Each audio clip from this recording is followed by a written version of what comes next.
before I start introducing new material, we need to pause for a minute in order to understand where we are, what we have achieved, and what's the next logical step. So, you remember we started this semester with introducing two fundamental equations, formulas, right, which allowed us to find what? Electric field and electric force, right? And I told you that basically once you know those two things, you should be able to describe anything in the world of electricity. Basically, you can say once you know that, you are the king of the world of electricity, right? So because you will be capable of describing any electric phenomena that you can observe, right? So that's why it is called the foundation. If you see some electric phenomena, you can grab those equations and you should be able to describe that. But then we decided, you know what, since these two quantities are vector quantities, right? Let's try to simplify our life. And we went into some short or maybe not so short journey to develop an alternative approach. And instead of electric force, we introduced electric potential energy. Instead of electric field, electric potential. And we developed a new approach to solve problems, energy approach, right? And again, it was just in an attempt to simplify our life in terms of math, right? Describing this or that phenomena. So pretty much, and now we finished developing this alternative approach, energy approach, right? So now what's next? Pretty much we have a foundation, we have some approach which can be used to simplify the calculation. So pretty much nothing left in terms of presenting fundamental equations, right? So what's next is just you need to pick some particular phenomena and try to explain it using this foundation. For as I told you, see something, grab your fundamental equations and try to explain it. So now I can say, you know what, over there is some interesting stuff about circuits. Lots of engineers play with simple or maybe not so simple circuits. Let's try explain those phenomena in those circuits, right? So pretty much now it's just an application of fundamental stuff which we introduced just recently at the very beginning of the semester. So now for the next week, we're going to just describe stuff happening in circuits. And most of the equations which we're going to present now, they're not going to be fundamental. They will be practical, right? But not fundamental. And basically, in order to describe those phenomena, we're still going to use our equations from our foundation. So pretty much now, we will start moving towards circuits, explaining phenomena in circuits. And of course, where should we start our trip to explain circuits? You need to introduce circuit elements. And of course, the first one must be a battery, because without a battery, you cannot drive any circuit, right? So we will introduce batteries. Then the major goal of today's class is to introduce capacitors, right? Then next class it will be most likely currents, then resistance, Ohm's law, then some methods and tricks which can be used to analyze more complicated circuits, right? So pretty much for the week or maybe more, we will dedicate describing phenomena happening in simple circuits. And we're going to talk only about circuits with constant current. So that's our goal now in this class. And once we finish describing circuit, we will move into the world of magnetism, again, presenting foundation and so on. But for now, we're still in the world of electricity. Okay, clear? Now, let's move.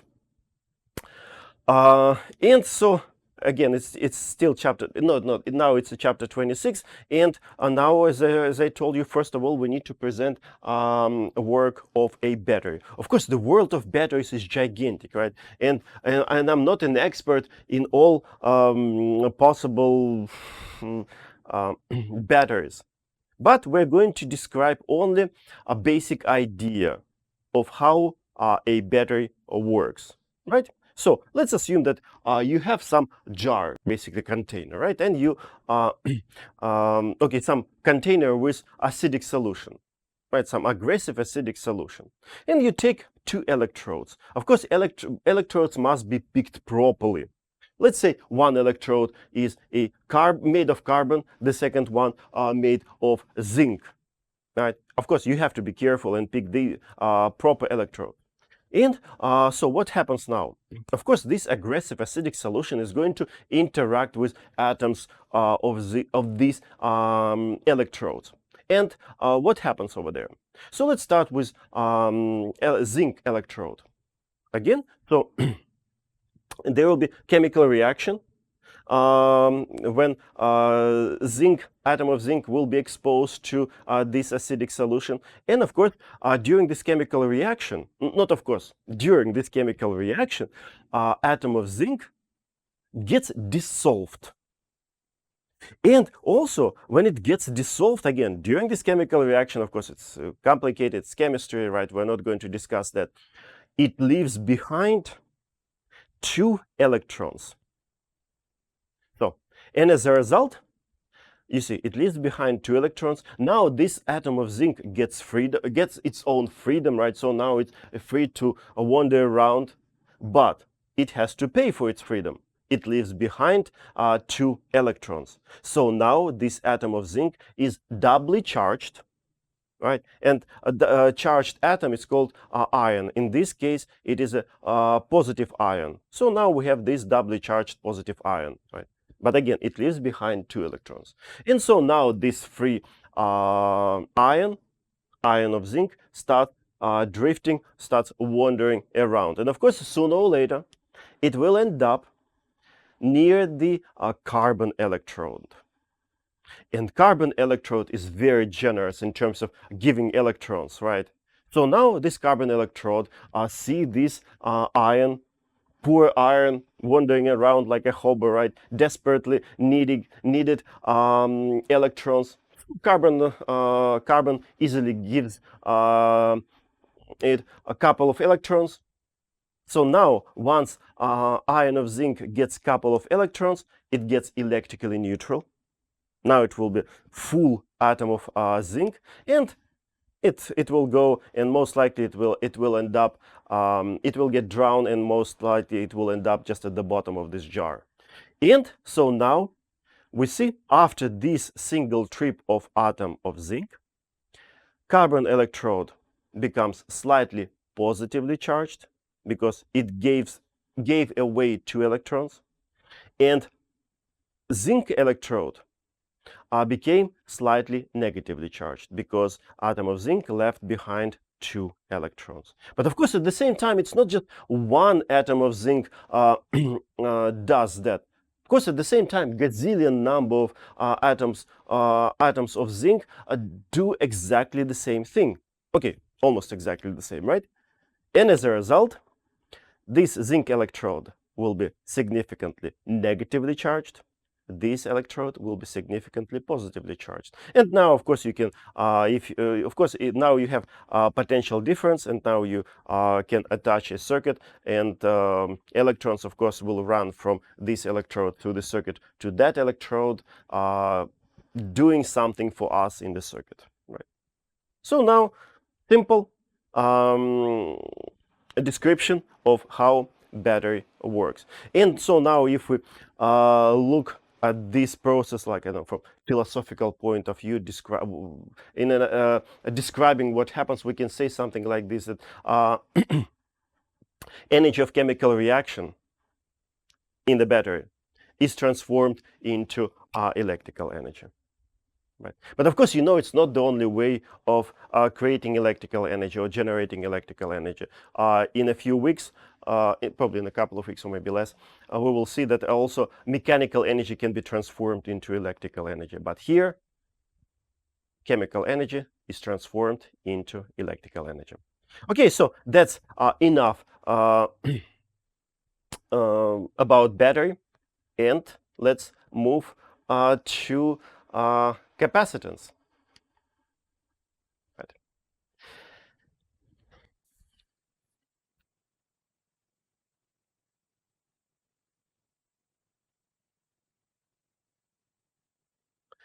So, capacitance. Usually, my first question is this, guys. What's the major role of a capacitor or capacitors in a circuit or circuits? What's the major role of a capacitor in a circuit? Usually, students tell me immediately. At least one or two students immediately tell me, okay, capacitors allows us to store charge. Absolutely correct. Absolutely correct. But it's not what I want to pronounce, right? It's not what I want to, it's not the angle at which I want to look at the role of capacitors. I want to look at more, I don't know, global, I want to look from more global approach. And I usually tells this. It basically, this approach allows me to compare a work of a capacitor with something else, right, in the future. But anyway, I usually present it in this way. The role present in this way. Capacitors allows us to store energy in the form of an electric field. Of course, inside of the capacitor, there is an electric field, you remember, right? And so basically, when it's charged, when there is an electric field, of course, there is some amount of energy. So I usually present the role of a capacitor as a device which allows us to store energy in the form of an electric field. And that's why I put this picture, right? So disappointing cat, so it's just energy, nothing else. Why? Because, guys, in a couple of weeks, when we will be in the world of magnetism, we will introduce a different device, inductor. And I will present the role of inductor in a very similar way. Inductor will allow us to store also energy, sorry, but in the world, but in the form of a magnetic field. So you see, roles of these two elements are very similar. Capacitor stores energy in the form of an electric field in the world of electricity.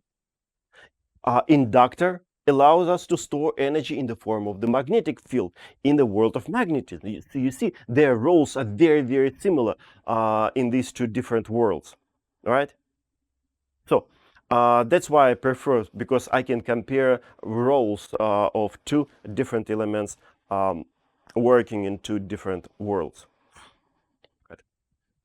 Actually, we will see there are lots of similarities between capacitors and then inductors and also then resistors.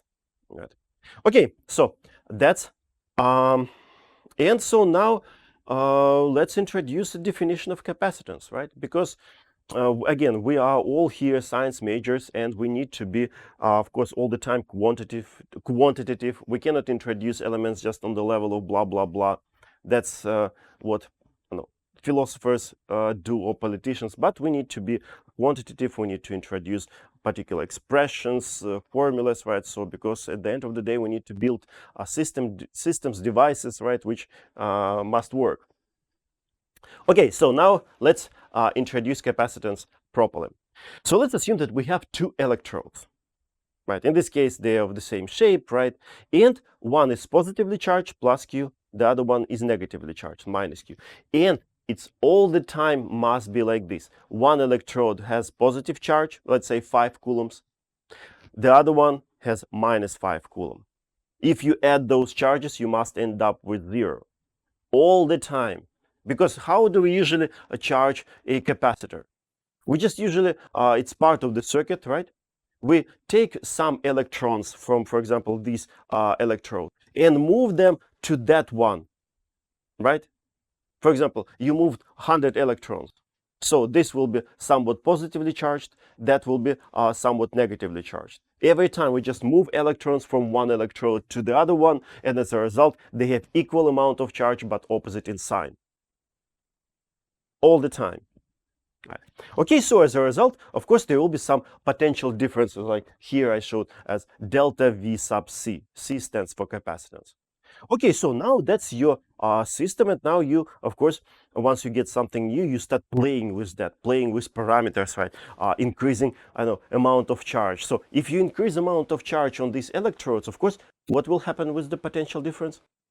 It will go up, because these points on this electrode become more, will have higher electric potential, and those points on that electrode will get a lower electric potential. So delta V becomes larger. So if you increase charge more, potential difference will become larger. And if you keep playing like this, and then you have a bunch of data, amount of charge, potential differences, and since they increases at the same time, right? So usually the first reaction of our brains check, are they increasing at the same rate, or what is happening? So usually you will start looking at the ratio. And if you look at the ratio of charge versus potential difference created, you will be surprised to some extent, or maybe even shocked, right? You will realize that that ratio is exactly the same for this system. So if you don't do anything with the system, right? If you don't change the distance between electrodes, if you don't fill this space with anything else, so that ratio of charge versus potential difference is going to be exactly the same. Okay, within experimental error, of course, right? Okay, so then if that is exactly the same, then it means that something is some kind of intrinsic property of this particular system. If that is an intrinsic property, it makes sense to give it a special name. Of course, cool name, right? And that special name is capacitance. That's what capacitance is by definition. You see that equal, and on top of that there is a definition, by definition. That's how capacitance is introduced, as the charge divided by the potential difference between electrodes. Sometimes students asking me, so which charge, this or that, or should we add the... No, it's just the charge of one of the absolute value of the charge of one of the electrodes. Or just for simplicity, think of just the charge of a positive electrode. So that's how capacitance is introduced. Charge, okay, over positive electrode, divided by the potential difference between the electrodes, by definition. Okay, so now, cool, we introduce a new quantity, right? It's not a fundamental, something fundamental, but it's very important, practical in applications in our everyday life, right? And so now, what about whenever you introduce a new quantity? Of course, the first question is, should we give a special unit? SI unit, right? And in this case, I don't think that I have to convince you in that it makes sense to give a special unit, because capacitance is used almost by everyone, right? Technicians, engineers, experimentalists, right? It's almost every day they're building some circuits, and of course, where there are tons of capacitors, right? It makes sense to simplify their life, at least a little bit. Instead of pronouncing every time that I put a capacitor of, I don't know, 5 coulombs per volts, coulombs per volts, coulomb per volts, it's annoying. It makes sense to give a special unit, farad. So it will be easier to communicate, easier to work. So special unit, farads. Capital F.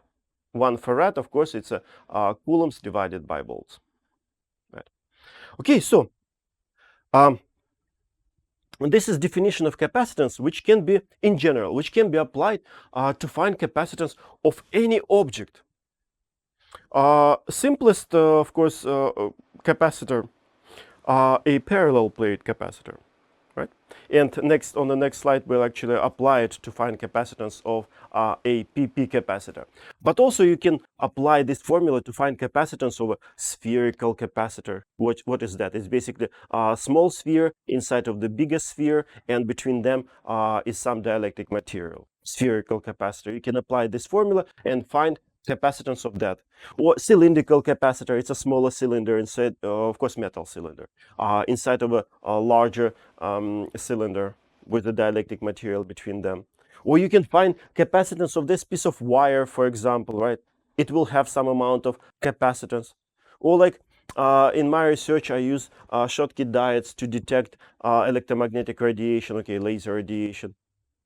And those Schottky diodes also, it's basically just a small antenna pressed against semiconducting material, also has some amount of capacitance. And usually people who build those diodes, they try to reduce that capacitance as much as they can, because in that case that device can work at higher frequencies, so you can detect radiation with higher frequencies. Otherwise there will be some cut-off frequency, right? So, or you can try to find a capacitance of me, right? Yeah, it's also possible. But of course, in that case, you will have to dump some amount of charge on me. And of course, I'm not going to like it. And you will see that I have not only some amount of capacitance, but also significant amount of resistance, right, to your actions. So pretty much, yeah, the point is you can apply this formula to find capacitance of any object, and pretty much any object has some amount of capacitance, right? Maybe larger or smaller. Right? Okay, so now, as I said, let's apply this formula to find capacitance of a parallel plate capacitor, because we've been using this device element in this course. We've been using it a lot, and we will be continue using it a lot. All right. But again, this is general definition of capacitance. So now let's apply it for a parallel plate capacitor. Okay, so but before that, let's answer the question. I forgot. I thought we will derive first. Okay, so what do we have here? It's a very simple question, right? You don't need even a minute to answer it. So we have this system. We have, you see, a positively charged electrode with charge 4 nanocoulombs. You remember 10 to the power of minus 9, it's nano. That electrode with the charge minus 4 nanocoulombs, and of course that those charges are provided and of course potential difference is provided by this power supply, right? Maybe battery, which which is set at 2 volts of potential difference, right? So what is the capacitance of these two electrodes? Very simple question, trivial, right? So again, the chat, the poll is in the chat. Quickly answer it, and we will move to the next. Okay, it's a conceptual test 1. You see it.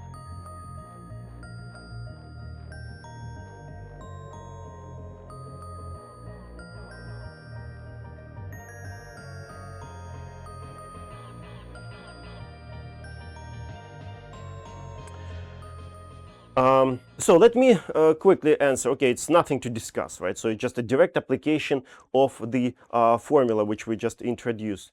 Direct application of a definition of capacitance, which is Q divided by delta V. Charge is given, right? 4 nanocoulombs, and divided by the potential difference, which is of course provided by the this battery or power supply, DC power supply, right? So which is 2 volts. Of course, 4 nanocoulombs divided by 2, it will be 2 nanofarads. And of course, most of you answer it right. Yeah, so it's a 2 nanofarads. Okay, just a very, very simple question. So now, as I said, now let's look at a parallel plate capacitor. Apply this formula to find capacitance of a parallel plate capacitor. Right. So let's of course show the system, right? Positive electrode, negative electrode, right? So that has a negative charge Q, this has a positive charge Q. Of course, there is an electric field, uniform electric field between them from plus to minus, right? The spacing between the electrodes is D, right? Area of the plates A, right? So pretty much that system with all possible parameters which we usually use to describe these parallel plate capacitor. And definition of capacitance: C equals Q over delta V. So in order to find the formula for C, we need to somehow write charge in terms of something. Right now it's difficult to say in terms of what, but we will see. Maybe it will work, maybe not, right? And then of course we will have to write potential difference in terms of something. And maybe we will get something interesting, something useful, right? At least we hope for that. Okay, so let's first start with the numerator. Let's write charge in terms of these parameters. And let's start with an expression for the electric field which we introduced probably a week ago at the very beginning of the semester, right? You remember we spent some time and we derived that expression for the electric field is eta divided by epsilon naught. Eta, it's a surface charge density on the electrode, right? So what is surface charge density? You take the total charge on one of the electrodes and divide it by the total area of that electrode, right? Just by definition of surface charge density. So if you use it, eta equals Q divided by A. That's what I just told you. So we can plug it there. And as a result, we have Q divided by this epsilon naught and the area. And so you remember what we want to get for our definition of capacitance? We want to get Q, charge, in terms of something. And it looks like we're getting charge, this charge, in terms of electric field and the area of the plates, of a plate. So that's okay. I will try to use in this definition of capacitance epsilon naught A times E. Now let's write potential difference also in similar parameters, in terms of similar parameters. And we already derived the potential difference between a parallel plate capacitor, right? You remember when we introduced the formula for the electric potential inside of the capacitor, we had V equals E times S. E, electric field. S was the distance from the negative electrode, right, measured from the negative electrode. And we also introduced the potential difference of voltage across a capacitor. So what's the potential difference? So in order to find the potential difference, we need to recall that the electric potential of the negative electrode is 0, because that's S at that point is 0. And then what's the electric potential at the positive electrode? Is E times this spacing, D. E times D. So the potential difference was E times D.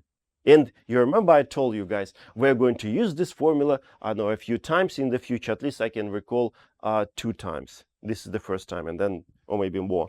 But anyway, so we already introduced this formula. So that's what I'm going to use instead of delta V in the denominator. So now let's put them all together under the roof of that formula. So that's definition of capacitance. And instead of Q, we're going to use this. And instead of delta V, C that. Okay, so epsilon naught A times E divided by E times D. What happens with the electric field? It gets cancelled. Electric field disappears, and as a result, we're getting the formula which we needed and which we need and which we will use, and use it a lot. Capacitance of a parallel plate capacitor. Epsilon naught times A divided by D. Okay, great. So we introduced this formula, and now let's look at this formula carefully. What is the major feature of this formula? Of course, you can say several things. You can say that it's, I don't know, beautiful, or it's ugly, or it's elegant, but in terms of what we have in this formula, in terms of parameters which we have in these formulas. In this formula, what is the major feature of this formula? Does it have electric field? Do we have electric field in this formula? No. Electric field was cancelled. Do we have no potential difference? No. Do we have a charge in this formula? No. You see, not a single electric quantity is involved in this formula. Nothing, right? So, but what do we have?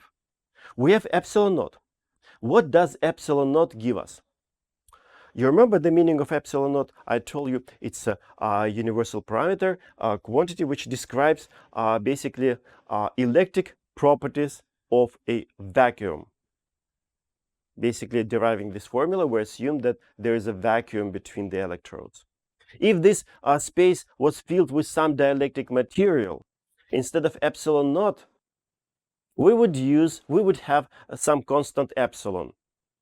which you can find usually from the tables, right? So you can open the book, right, a reference book, and you can see, okay, this dielectric material, this is epsilon. This dielectric material, this is epsilon. So we basically tabulate it, right? So that's how they all basically measured experimentally. But since we have vacuum, we have epsilon naught. Basically, it tells us that there is a vacuum between the plates. Then A, area of the plates is geometry. D, spacing between the plates, geometry. So basically, our capacitance of a capacitor depends only on geometry and the material between the electrodes. So the major feature of this formula that it depends only on the geometry. It doesn't matter how much of charge you dump or what's the potential difference between these electrodes. It's not going to affect capacitance. Of course, I have to say some words. Provided that we run or we use this capacitor within the working range, because you can dump tons of charge, you can just blow the capacitor. But we're talking about normal physics. We're not blowing stuff in this course, right? We're not describing explosions, right? So within the working range of the capacitor, capacitance does not depend on what's the amount of charge you dump or what's the potential difference between the electrodes, right? Or what's the electric field? No. Right. So that's why you can, if you build a capacitor somewhere in your garage, right, and measure all these parameters, and you can label immediately on the box. Because again, it doesn't matter where you use and how you use it, capacitance is going to be the same. Again, assuming that you work within the working range, right? And that's why, as I told you, you can go to stores like Radio Shack in the past, right? And you can see capacitors, and they're all labeled. Because again, it doesn't matter how you use them, capacitance will be the same. Or the same story with resistors, right? They're all labeled.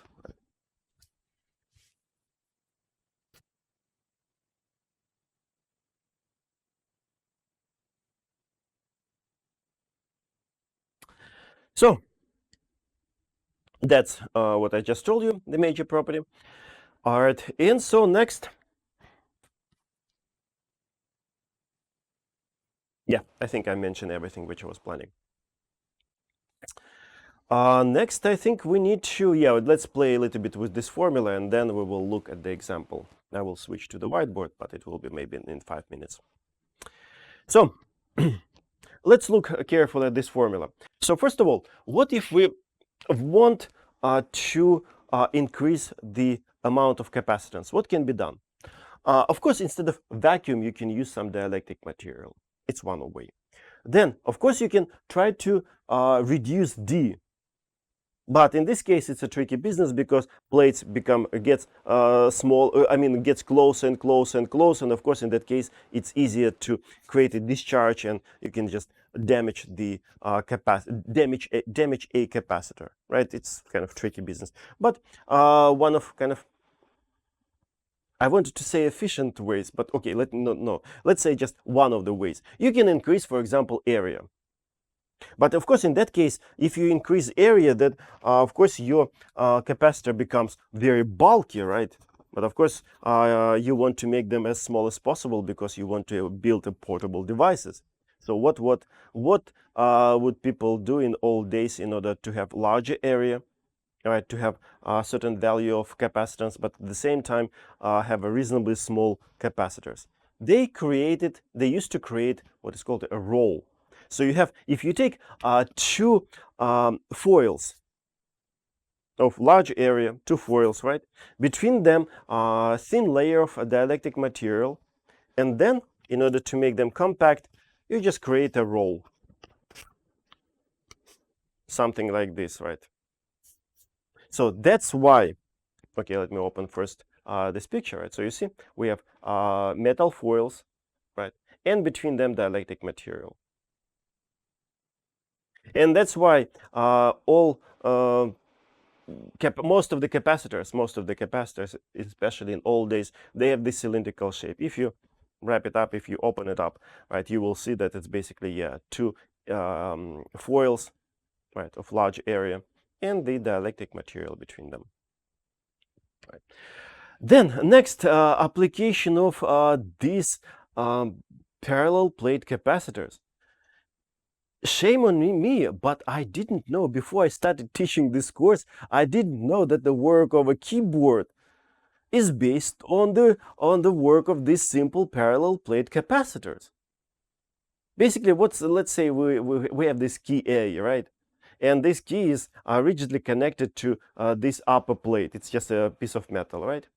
And then there is a fixed, this lower plate, fixed so it doesn't move. In between them, there's a dielectric material, some spongy material. So you can press it, right? And of course, this spongy material gets compressed, right? And so the distance between these two electrodes, which basically in this case electrodes of a capacitor, distance between electrodes gets smaller, capacitance changes, and of course circuit can easily detect, okay, so capacitance of that key changed, so it means that the the user pressed that key. So I need to show that symbol on the display, right? Yeah, I didn't know that it's the principle of uh, of work of a keyboard is so simple, right? I thought it's something more complicated. And yeah, I took this picture from the book. It's an old keyboard. Actually, the one of the changes that the author of the book made from the third edition to the fourth edition, they just changed some pictures. For example, now instead of this picture, they have a picture of a fancy Apple keyboard, right? And they just move the material around. Otherwise, it's pretty much the same book. Right? Okay. Anyway, so it's another application. And now I think the question for you, the next one. Okay, this is more complicated and requires some efforts. So what do we have here? Again, a parallel plate capacitor, areas A plus Q minus Q, and this capacitor is connected to a 400-volt battery. Right. So that's initial situation, and the spacing between electrodes is D. Then you put a rubber gloves, grab those plates, okay, plates of the capacitor, and you double the spacing between them. So now in the second part, the distance between plates is 2D. So we need to answer the question, what happens to the parameters of this capacitor once we, okay, what happens to the voltage and charge, basically? What happens to the voltage and charge when you increase the spacing between the electrodes? When you increase it by a factor of 2. And you see the options. When you increase the spacing, voltage decreases, voltage increases, charge decreases, charge increases. Both voltage and charge change. And two formulas which we just introduced and which you will need. First, definition of capacitance as the charge divided by the potential difference, and then expression formula for the capacitance of a parallel plate capacitor. Okay, give it a try, and then I will discuss it. It's an interesting question, right? It's not my all-time favorite, but close to that. And then something similar we will discuss, but conditions will be somewhat different, slightly different. We'll actually solve it on the whiteboard. Here we need to answer this question sort of like conceptually, but in the problem, maybe which we're going to solve like in 5-10 minutes, we will be quantitative. Okay, we still have time. Awesome.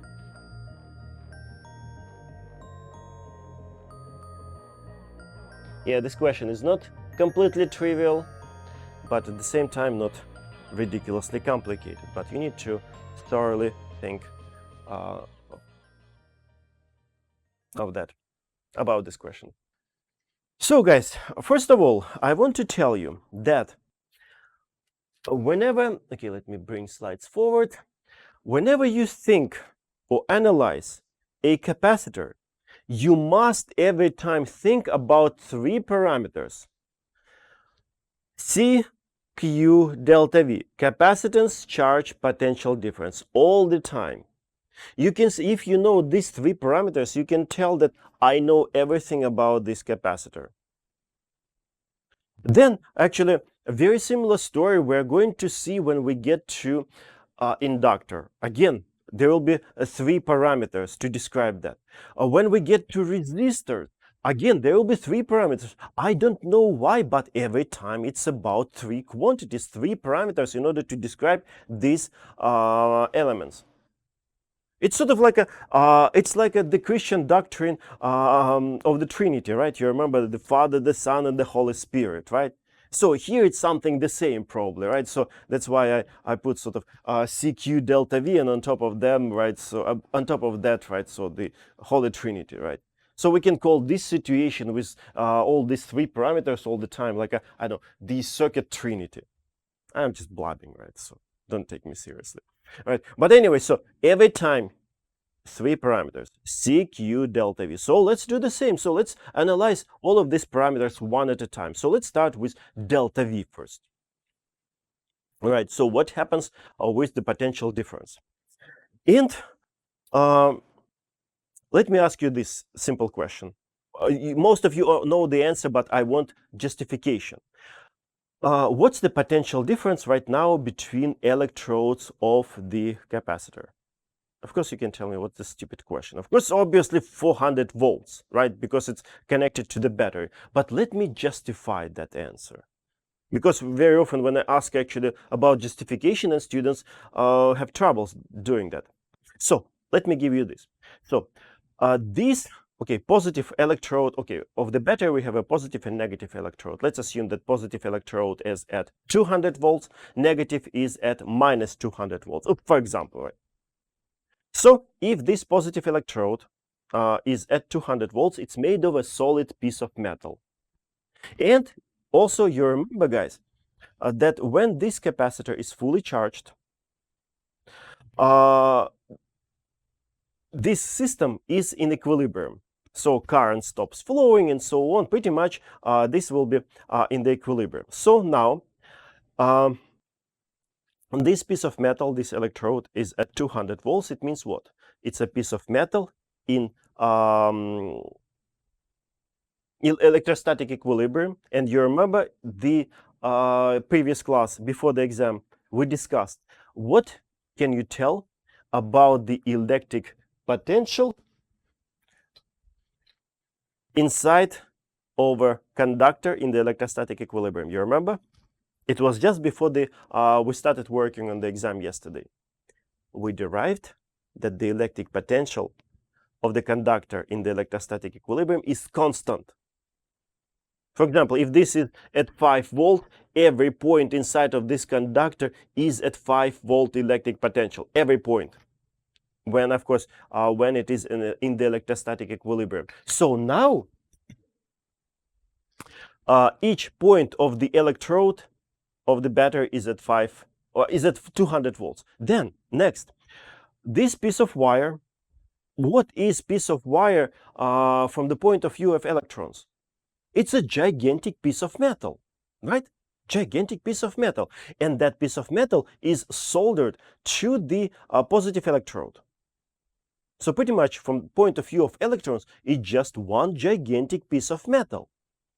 Which is, and every point of that piece of metal must be at the same electric potential, in this case 200 volts. Then let's move further.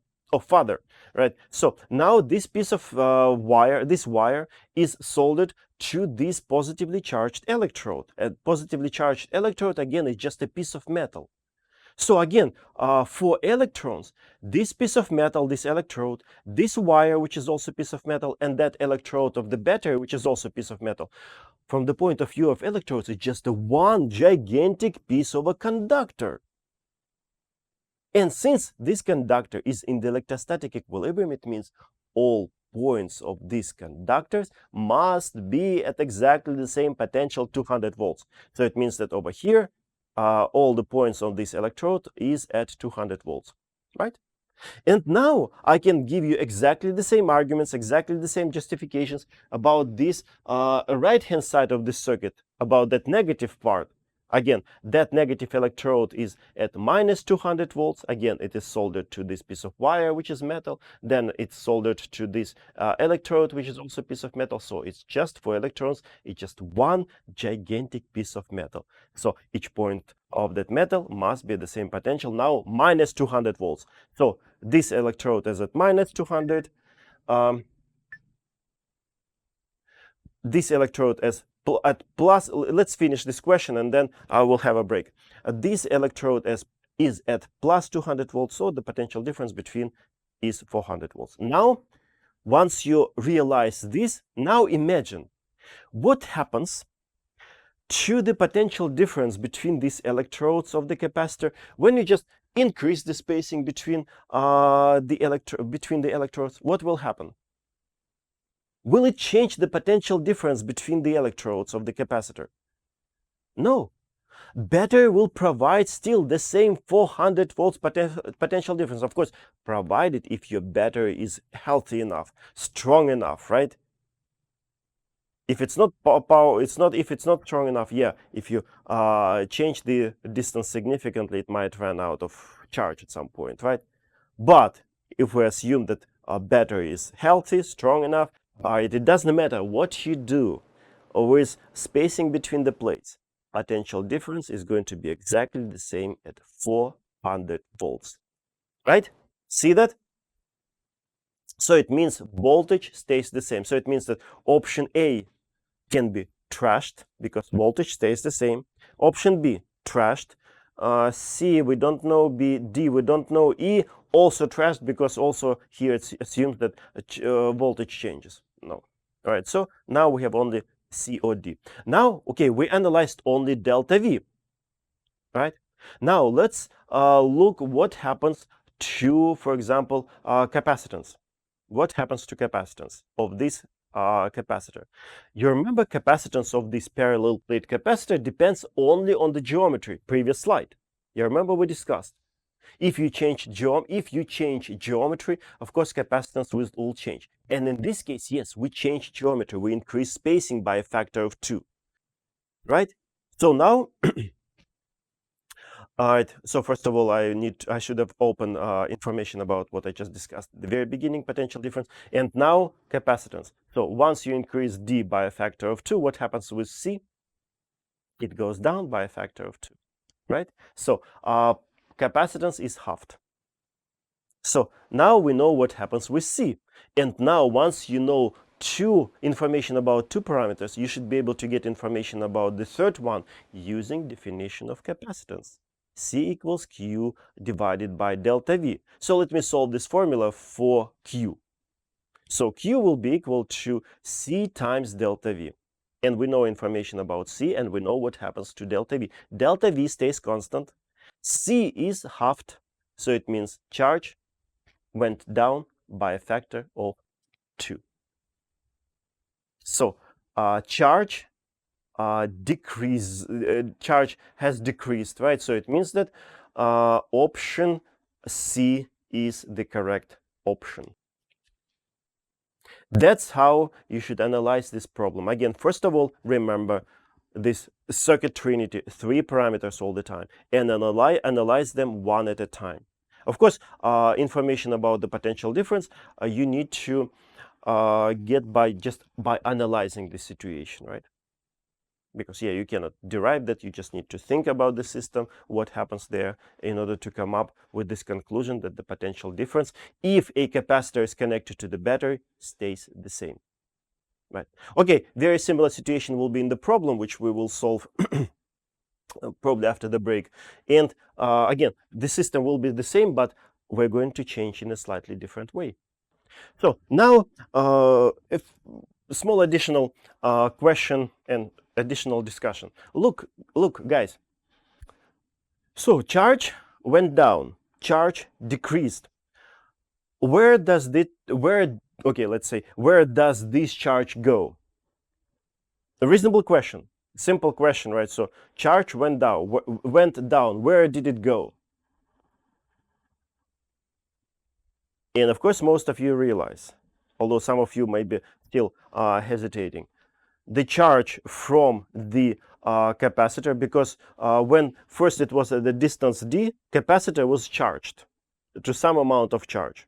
And then once we increased the spacing, charge went down. Where does that charge go?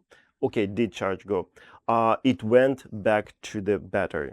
So basically, we charged battery slightly, right? So we applied our efforts, we separated plates, and as a result, we charged battery, right? So charged, the charge, some amount of charge went back to the battery where it came from, right? Of course, now the question, sort of follow-up question, where, how do you increase the charge?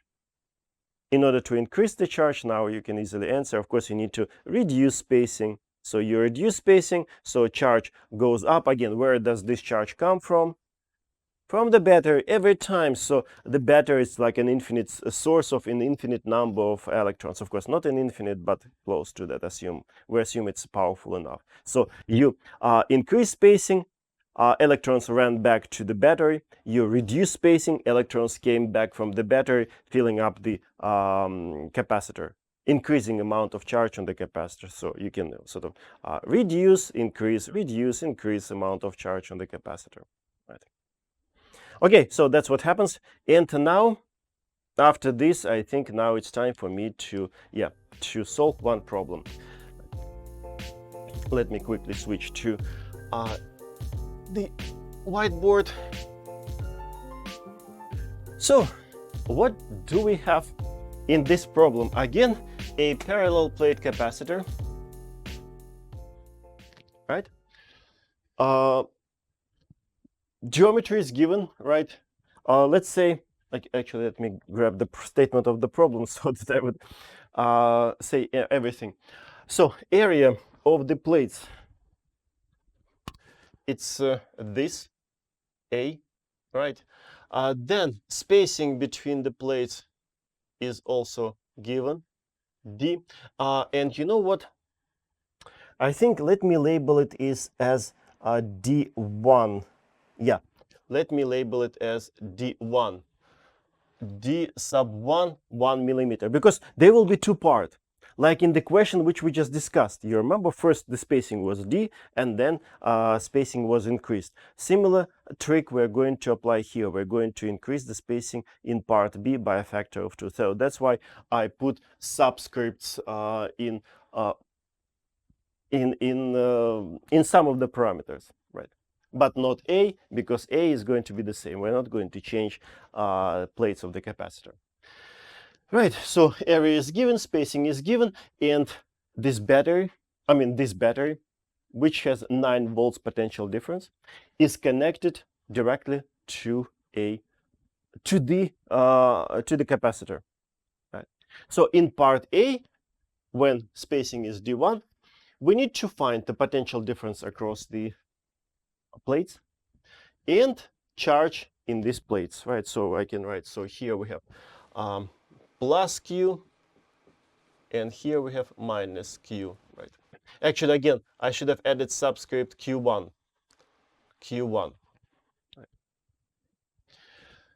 Right. Yeah, so first let's answer the question about the potential difference across the capacitor. So delta V1, and of course, after justification, which I gave you discussing that clicker question, conceptual question, you should you should be easily justify that the potential difference across the battery or provided by the battery must be equal to the potential difference across a capacitor. So in this case, delta V1 across the capacitor equals to the potential difference across the battery equals to 9 volts. Okay, so it's a trivial. But now, what about charge? Again, so now we need to think again about 3 parameters, 3 quantities, right? You remember when you work with the capacitor, a capacitor, C, Q, delta V, right? So we already have information about the potential difference across the battery, across the capacitor. Then we need to get information about the charge. So it means that we need to find out what happens with capacitance in order to answer the question about Q. Again, let me remind you about this trinity. So it's a C, Q, delta V, right? So that's what we need to know in order to analyze, to have a complete analysis of the capacitor. As I told you, delta V we know. We need to find information about Q. So in order to get that information about Q, we need to find out what happens to the capacitance. And capacitance, yeah, we should be able to find easily because geometry is given. And we have the formula. So C1, again, 1 means it's a part A, epsilon naught A divided by D1. A, of course, 2 by 2, and of course you need to convert that to meters. Right? Epsilon naught and D1 must be converted to meters. Okay, epsilon naught, I don't want to write that. It will be now area 0.02 meters times 0.02 meters, right? Divided by times 1 times 10 to the power of minus 3 meters. Okay, epsilon naught, you know the value, you can plug it. I just wanted to emphasize on the units conversion. Okay, so as a result, of course, you can calculate it. And the answer will be 3.54 times 10 to the power of minus 12 farad. You see how small capacitance is. Negative 12, 10 to the power of negative 12, it's a picofarad. You see how small? Usually 1 farad capacitance, it's a gigantic capacitance. You know, the Earth, our Earth, capacitance of our Earth is just a few farads. So 1 farad, it's a gigantic capacitance. So that's why most of the time, if you buy a capacitor, it has the values of nanofarad, picofarad, maybe microfarad, because 1 farad, it's a gigantic capacitance. Right. Okay, so now once we know capacitance, so we should be able to find charge again using the formula for the capacitance. C equals Q over delta V, right? But again, let me add subscripts because we are in still part A. It's a C1, Q1, and delta V1. All right, so from here, of course, we can get, so Q1 equals to C1 times delta V1. Everything is, we found, so C delta V, if you multiply them through, you will get, I will just write down the answer. Right. So it will be 3.2 times 10 to the power of minus 11, I think. Yeah, minus 11. All right, so now it's a charge, units of Coulomb. Of course, don't confuse units of Coulomb, units of charge and capacitance. Yeah, lots of, in many situations, the same symbols are used to denote different things. But of course, you need to know and understand what is what. So now that was part A. You know what? Let me use blue to denote that, to show that it's a part A. Right. And now part B. So in part B, we double the spacing. Spacing is doubled. All right, so let's say D is doubled. So it means that D2 equals to 2 times D1. The rest stays the same. And the same question, we need to answer the question, what will be new potential difference? You know what, it's not the whole story. Then, look, that's why I need my notes, right? Because I need to check what I forgot. So what we're going to do this. We cut the cord here and there, right? So basically, what if we disconnect the battery and only then put some rubber gloves so that we wouldn't discharge our capacitor, and then we double the space, right? Okay, let me write. D is doubled after disconnecting the battery.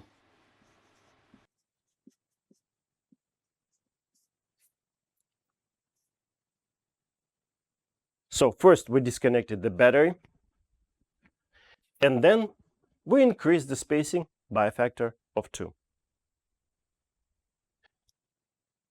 Okay, let me show that. Probably I will draw the picture quickly, maybe smaller. So now will be spacing is D2 doubled, right? And now the cord is disconnected. Okay, battery is disconnected. You see, I put those two crosses basically, emphasizing that battery is no longer here. And the same question. So we need to answer what will be the story with delta V2, and we need to answer the story. We need to answer what happens with charge, right? Let me check if that is the question. Yeah.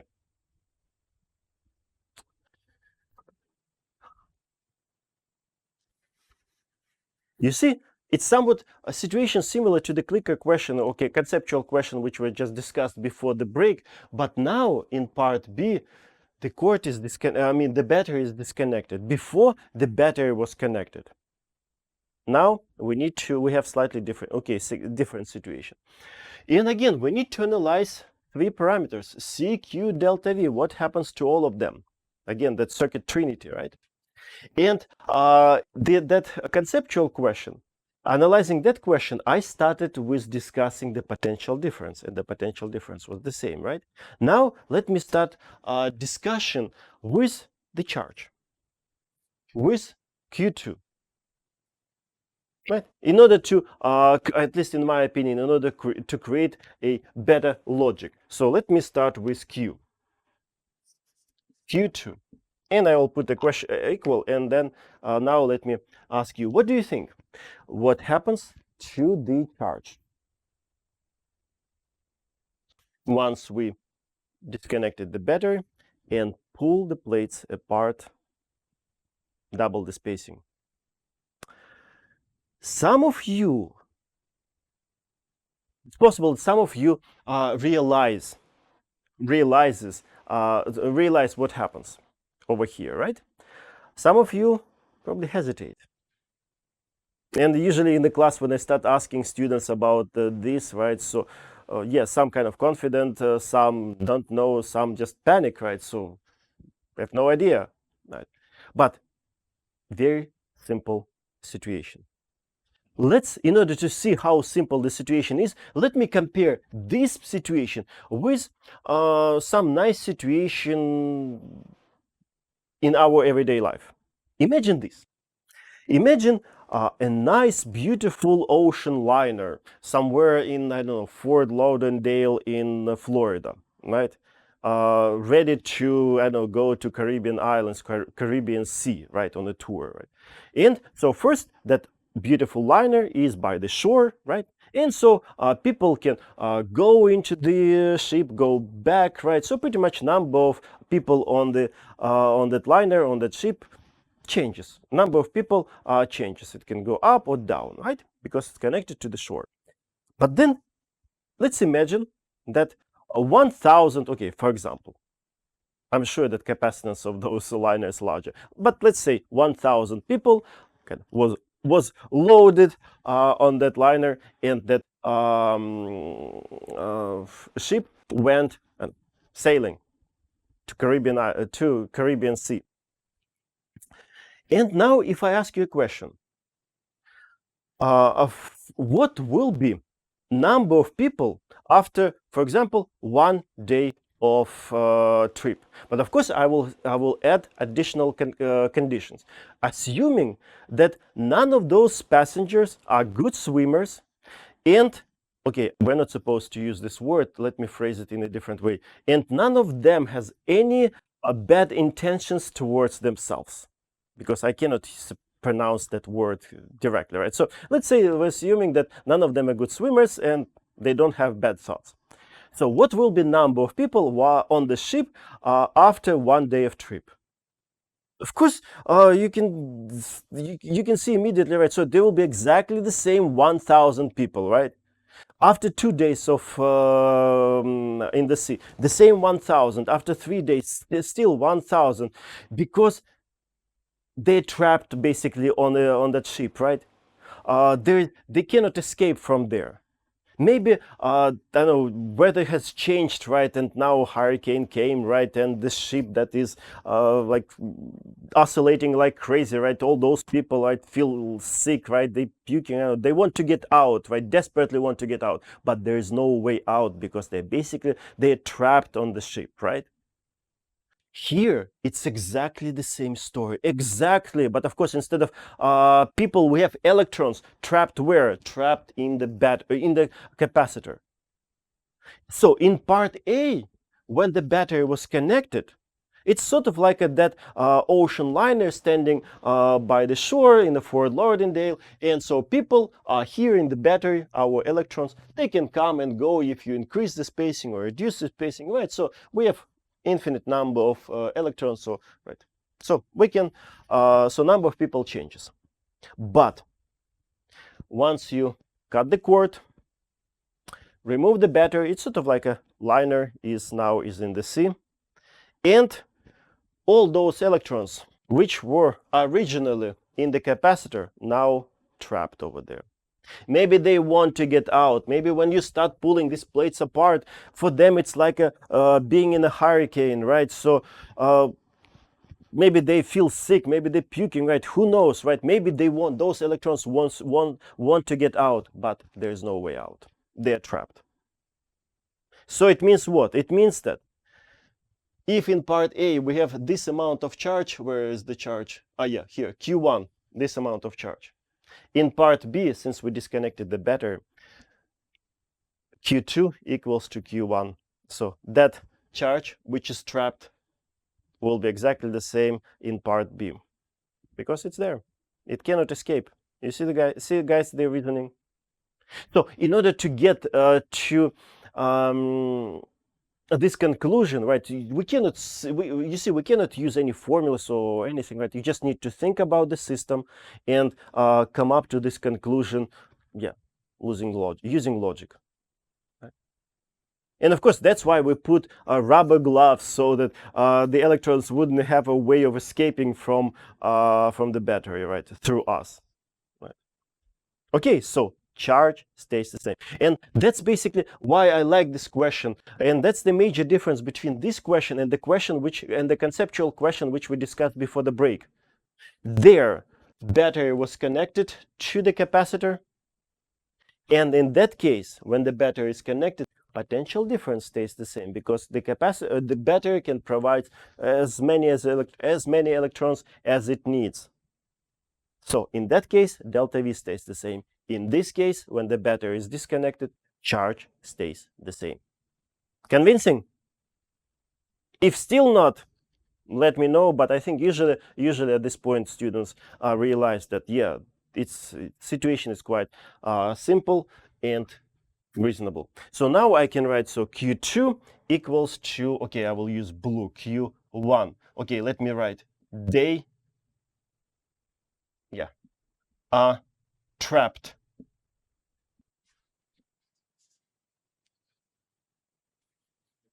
Okay, so now we know information about charge. Now, delta V, let's discuss that as the last, right? Now, let's look at what happens to capacitance. In capacitance, what happens to the capacitance? It's exactly the same as what we had in that conceptual question, right? Since we changed the geometry, spacing went up by a factor of 2, so capacitance must change. And of course, capacitance is going down by a factor of 2, like in the cases in the conceptual question. So now, okay, let me write C2 equals to epsilon naught A divided by D2. Area of the plate stays the same, so I don't change it. So that's why I didn't add subscript. And of course, at this point, you can calculate like here, right? And that's what you guys, I notice, do most of the time. But I'm lazy. I don't. I hate dragging these numbers, complicated like epsilon naught. Just really, seriously, I don't like it. So I will try to avoid it as much as I can. So I'm going to do this. So I know that d2 equals to 2d1, right? So as a result, I can write it as epsilon naught A divided by d1 times 2, right? So what is that? That part? It's a C1 capacitance of a capacitor before we pull the plates apart, right? So that is C1, right? So I can write it as C sub 1 divided by 2. Since the question is not about finding capacitance, so it's sort of like a preliminary results which we need, which we need in order to get information about the delta V, so I'm not going to calculate. Although you can do it. C1 is, here, C1 divided by 2. But we need to answer the question about delta V. And so now at this point, basically, we have information about C, Q, and now using the definition of capacitance, we should be able to find delta V. So from the definition of capacitance, delta V equals, okay, delta V sub 2 will be equal, you know what, usually I prefer to write that formula somewhere in the corner so that I can use it properly, right? So let me frame it here. C equals, so it's by definition C equals divided by delta V. Let me frame it, right? So that's what I need. So now I need to get what? Delta V. Delta V, it will be Q divided by C. Q 2 divided by C2. So I usually, again, as I said, I usually write it somewhere in the corner so I can, for example, solve it for something else and without making mistakes. And again, I'm not going to plug numbers. I'm going to use this information. So Q2 equals to Q1. So I can write Q1. Then C2, it's a C1 divided by 2. C1 divided by 2, right? And so I can write it like this, 2 times Q1 divided by C1. What is Q1 divided by C1?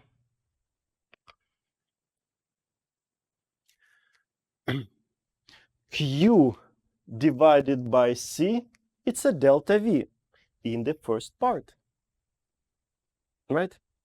Q divided by C, Q1 divided by C1, a delta V in the part 1.